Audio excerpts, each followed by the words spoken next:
You're listening to NFT 365, the first daily podcast on NFTs with your host, Fanzo, talking crypto, blockchain, Web3, non-fungible tokens, metaverse, and... What the f*** is a non-fungible? The Mint 365 Collection 100-day countdown is on. We're counting down to November 11th when we'll auction off all 365 NFTs as one collection, including a custom mosaic of all the art. Want to bid on this one-of-a-kind Web3 time capsule? For details, keep listening to NFT 365. All right. Have you ever thought about, what is like rarity, or why does rarity matter, or where does that all come into play? Or why are some NFTs in some collections worth more than others when they don't look like they should be, or they look so similar to all the other ones? We're going to cover that on today's episode. We are sponsored by the Crypto Business Conference. It is a conference for anyone that's looking to level up on Web3, NFTs, crypto, metaverse, creator coins, all of that. Stay tuned to the end. We'll share a little bit more about the our sponsor and Crypto Business Conference. And with that being said, part of this, we have now 99 days left, and I feel like really what we're going for here now is ultimately we are going for the countdown instead of how we've been counting up since the beginning of the podcast. But in this journey, one of the things that I feel has been a little bit difficult from a podcast creation perspective is that I want to try to help or touch all the different varieties of what the podcast can offer, or what people are using NFTs for, or even how NFTs kind of come into play.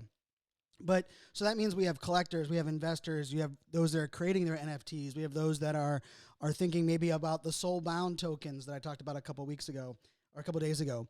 But the thing that's really interesting is, as these different platforms emerge, as more people kind of explore, some of these things become just kind of like the norm inside of the Web3 land. But it doesn't mean that it's normal for everyone. And for me, even I think about it a lot in like the baseball card realm, right? I know that certain baseball cards are more valuable because the rarity is just that there's not many of them. But in the NFT space, if we know there are multiple collections have 10,000, what makes them rare within the collection, or what does rarity mean?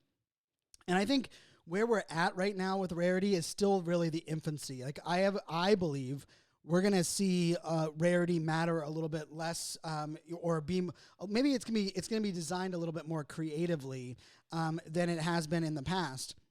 Mainly because I think it's less about having like an NFT that has the only the one trait, or only 3 traits when an average NFT has 8 traits. But actually, I think it's going to be about like which NFT or which design or which character is the most sought after, or really maybe it's the one that is the most linked to the name story of the project. And I'll tell you, for our project, upcoming, this is something we're really factoring in, and even just the changing in rarity based on the gamification and the things that people are doing as they move forward. But with that being said, rarity does matter, and especially, and it's not just for those that are flipping an NFT, but to know what to price your NFT at, right? Also, just to understand some of the gamification and some of the mechanics behind some of these NFT collections. But what I will also say is that rarity is so interesting, especially, I'll talk about it mostly in like the 10,000 piece collection, where, rarity can also be gamified, or let's just say it can give you the illusion that your NFT is rarer than it is based on how the project is actually set up. So rarity is not the same for every project across the board. It also, differs depending on project, the total amount of collection, the total number of traits. And for the most part, rarity is done through the actual generator, right? So the the NFT project founder, we upload all the different layers into the code, right? And then we're allowing it to randomly generate the art, right? And therefore, the ones that have the rarest combination of traits are the ones that are most rare. Now, in some collections, there are certain traits that become just like fan favorites There's other ones that, become just kind of like things that people identify with the collection, right? If I'm thinking about, Lazy Lions has the lazy hats. If I think about, Crypto Chicks, they have the horns. And with other projects, some people like, oh, I love this component, right? I know 90s Babes is an NFT project. Like, I love the ones that are holding up the flip phone, right? So the flip phone to me is one of the cool traits, or the roller skates on that one. But there is also something to be said about, just because the NFT is rare doesn't mean it's going to be easy to sell, or that ultimately you will get paid for the level of rarity. Shout out to Drew, our producer here on the podcast, and my partner on a lot of things that we're doing here in business. Drew can tell you that he has, I believe it's like a top 7, rare, or maybe even a higher than that in a couple collections. But the collections aren't worth anything. There's no, they're worth below 0 ETH.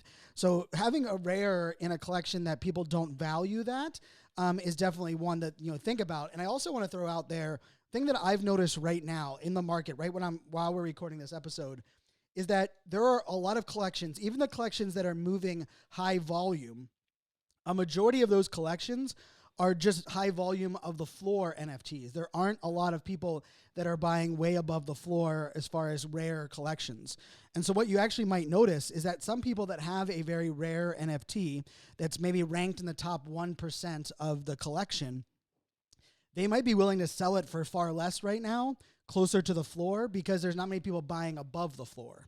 Compared to, let's say a couple of months past, where, if someone that had a super rare, let's just say in the top 10 of a collection, if they put it up anywhere 10x or 15x the floor price, more than likely things can be sold, kind of immediately. And so I wanted to kind of tap into that a little bit and just share kind of like the some of like the nuances of rarity. And I'm actually going to use the Care Bear collection. So Care Bears came out today, and I actually got, if you look at my Twitter account, I got pretty much the most perfect PFP for me. It is the pink Care Bear, and so it's the Cheer Bear. It's wearing VR sunglasses, or VR glasses. It, of course, has the rainbow belly, and then it has kind of like this chaotic neon background. I can tell you, if I was going to hand pick what would be my perfect PFP from the Care Bear selection, this would have been the exact one that I would have picked. But I'm gonna talk about a little bit about the Friend Bear, which was the other one that we minted in our collection. And so, inside of Opensea, if you actually go to your NFT, you can scroll down to properties. And inside of properties, you'll notice, depending on the collection, sometimes they'll have 8 different traits here. Sometimes they'll have 12 or 16. Sometimes they'll only have like 2 or 3 traits, and I'll explain that part of this as well. But then inside of each of these properties, there's usually a percentage that is next to that individual property. So you'll see that it'll say, a thing like this one says, it's the object property, and I have the care craft, is the layer that is on my NFT, and only 4% have that trait. Now, what is neat, what you can do that on the marketplace is I can actually just click on that individual trait, and what it's going to do is it's going to open up all of them that are for sale that have that trait. And so you can just kind of look at the one that is, the lowest on the floor, and you will kind of know that trait, that's the floor on that trait.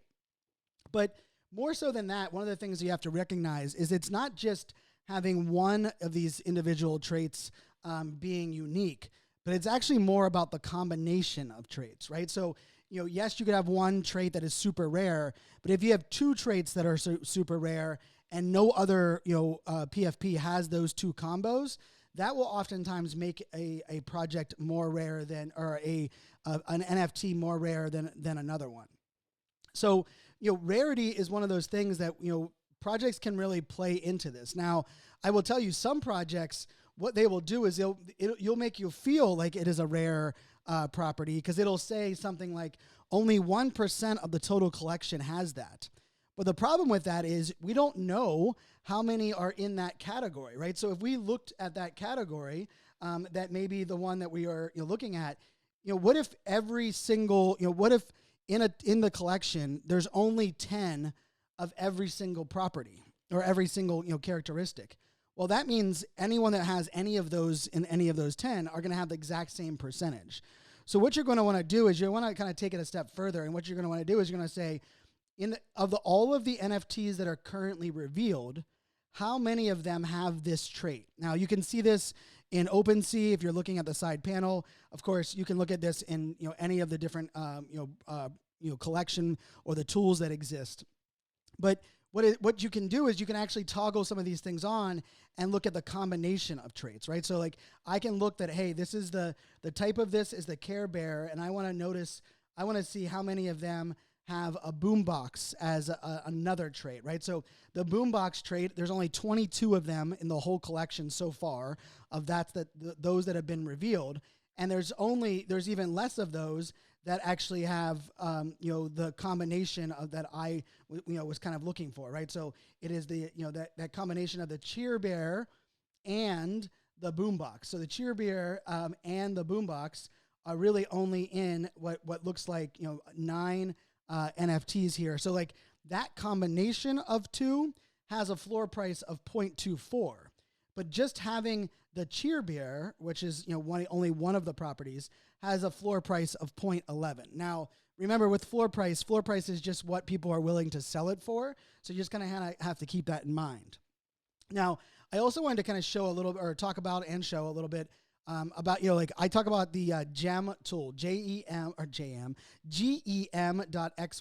What I really like about this tool, Gem, is it allows you to, you get to see collections, what are the total collections that are, having the most volume right now? What are the mint prices for them? You can kind of scroll through. But if you want to click on one of the collections, you can open up all of the collections that are all of the NFTs that are currently for sale. Now, the other thing that you kind of want to track when you're thinking about rarity is it's also important to track, are people buying ones that are more rare, which means are they valuing that? So inside of the tool Gem, I can actually open up the right panel. I can click the tab and say, show me recent sales in the last 24 hours. Now, how I look at this is I like to scroll through those recent sales and see if any of them have a low ranking number and how much above the floor price were they sold. And so this gives you a good idea of, if this collection is only selling on the floor price, or are they selling more so than just that? The other thing that you can do in some of these tools, which I think is really neat, is you can actually sort by the rarest NFTs first. And in Gem, they'll actually overlay on the photo, and it'll actually tell you what number in the collection this is. Now, just be very aware, be very in the know that, if the whole project has not revealed their art yet, the rarity will actually only be based on what's revealed. And I've made that mistake before. A lot of people probably have made that mistake, where you think something's rare, it's in the top 100, but there's still 20% of the collection to be rolled out. And that characteristic that made it rare is no longer the case, because it's now there's so many of them in the collection. So, but what you can do is you can really just get a sense of where the value is, and this of course is you're kind of just assessing where others are in the space, like how they're valuing this, where they're looking at the different characteristics, the different things that are involved. Now, I will tell you that when you go into some of these collections and you think about it, even a step further, what you can do is you can actually start looking at there's different tools that are going to give different rankings, right? And I think the most popular ones are Gem, Rarity Sniper, and Trait Sniper. And so the reason I like Gem is Gem actually gives us the rarity of all of them. Now, you might be asking, Brian, why would they have different rarities? This one that I'm looking at on the screen right now, this is a Goblin Town. It's ranking this one at a 205 in Gem. It is a 205 in Rarity Sniper, but Trait Sniper has it a rarity ranking of 189. Now, I don't think that number really matters much between 205 and 189. Like if it was a drastic difference, I would definitely kind of check into it. But I actually think part of that reasoning is that what I've learned with Trait Sniper is Trait Sniper actually includes an extra rarity property. And what that rarity property is the total number of traits in the actual collection. So yes, this might be a rare combo, but it might have a little bit more rare combo that has a certain number of traits. Now you might be thinking, Brian, is this only for generative art? Is generative art the only thing that this kind of factors in? And the answer is no. But the interesting part of that is, not only does it have to be revealed, but it's also something that we just kind of have to take into account. So like I just opened the Ledger NFT, the Ledger Market NFT, and right now there's no reveal. Every one of them have the exact same art. Therefore, there isn't a rarity score, right? Therefore, every one of these can be treated the same, right? So then there really isn't a rarity difference.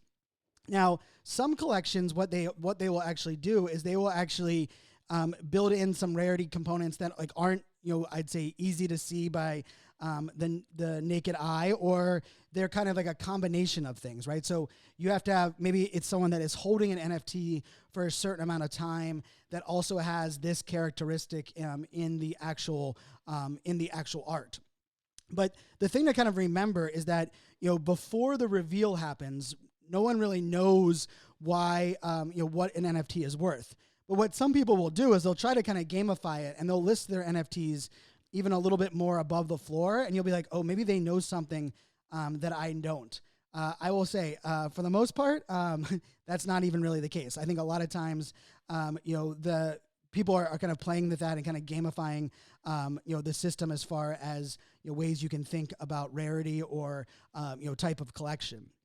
Now, some projects, kind of like the Moonbirds, there are certain traits in the Moonbirds that have become even more valuable. So you'll look into a collection and you're like, wait a second, this one is ranked 415, yet it's been sold for more money. Well, that is because, like in the Moonbirds, if you have one of these pieces, so this one is the Crescent headwear. If you have the Crescent headwear, you get certain perks in your actual collection, in their collection. So that's actually something that they do. Another collection that does that is that the My BFF collection. Now, on this one, there are certain traits that you can actually, if you have that NFT, you could actually go and claim something with the NFT. Now, this is why it's important that before you buy an NFT, if you know that the collection is doing giveaways or is doing things that allowing you to claim things based on the properties that you have of your NFT, you're gonna want to go to that website of that project, and there's probably gonna be like a claim window or a claim button that's going to allow you to check and verify if that NFT that you are buying has already been claimed, right? So it doesn't mean just because someone else owned it doesn't technically mean that someone else has already claimed it. Some people leave the claims on theirs, right, for their actual project. But what you can do is you can go into the collection and you can actually figure out, like, okay, has this been claimed, right? And so what you can open maybe they'll have a perk shop. That's what my BFF has here. And so you can actually type in the NFT number. So you can actually go in and say, okay, if this NFT's number is 1858, let me type that in here and let me see if that NFT perk, either if it has a perk or if that perk has actually been claimed. And in the case that I just tested here on the screen, that one has no perks with that actual individual project, but it also doesn't show that one has actually been claimed. So these are things that I would say maybe it's more of like an advanced approach, or it's just things that we have to factor in. It's why we recommend you do your own damn research. But the other part of this is that it's actually something, if it's a newer collection, it's something you don't have to worry as much about. But if it's an older collection or a legacy collection, you're going to want to jump in there and kind of poke around and see what are the things that people value, what are the traits that people value, what are the ways that people are, what are the maybe there's certain channels. If you have a certain thing, on your art, or you have a certain thing in your NFT. And so just wanted to kind of put that out there. I think rarity can be used in some fun ways, some ways that, I believe with our project, each one of the properties, and this is a little alpha for you here on our 99 countdown, each one of the properties in our collection will actually represent some kind of claim, some kind of giveaway, or some kind of access. So there will be no properties that are deployed on our collection that don't have like an extra value on them. People just won't know when that value is claimable or exactly what that value is. And I think, to me, that's part of the fun gamification. So, don't let rarity overwhelm you, because, as I said, like, I have some really rare NFTs that they're really hard to sell, because you have to not only find someone that values that collection, but someone values and believes that people in the future will value the more rare ones even more so than others. I will say that, if a collection's launching, I will often go into Gem.XYZ, and I'll just look and say, like, hey, is there anything in the top 500 or the, and like, my personal opinion, if it's a 10,000 piece collection, if it's not inside the top 500, I think from there, almost all of those other rarities don't matter when it just comes to the ranking. Now, it might matter with the traits, or it might matter what people value, but it's really, it's up to each collection. And it's also just another reason why you're going to want to, do your own research. And also, don't compare collection to collection. Check it out. Ask some people in the Discord. People will give you that information. But rarity, I think, is something that we're going to see more collections expand upon, rather than just using it by the random number of traits that we see today. So for those that are tuning in, of course, we are sponsored by the Crypto Business Conference. It is happening in October at the San Diego Convention Center. I'm really looking forward to it. Not only am I going to be able to keynote and be on stage, but we're bringing the team out. We're going to do some collaborations, get to know everyone. We might have some announcement while we're there at the event, since it'll be a month before the end of season 1. But I will tell you, I'm really looking forward to the table talks and the networking lounge, and really just that idea of taking Web3 connections and turning them into handshakes, hugs, and selfies. So I hope to see many of you there in San Diego. And finally, I'll just throw this out there.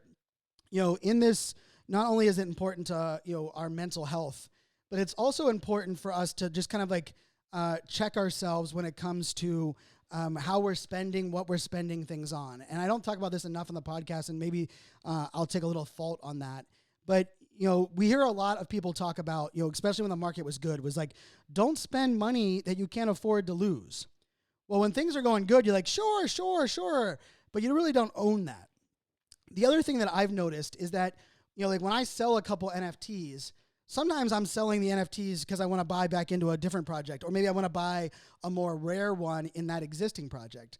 But there's also the case where sometimes I'm like, you know what? I need to stack some liquidity for that long-term play. And what I would just recommend for everyone out there is find, some people in your network, find some people that will help you, stay in check. Will also be like, hey, I know you bought, a couple of those. How many of them are you buying, or what is your strategy?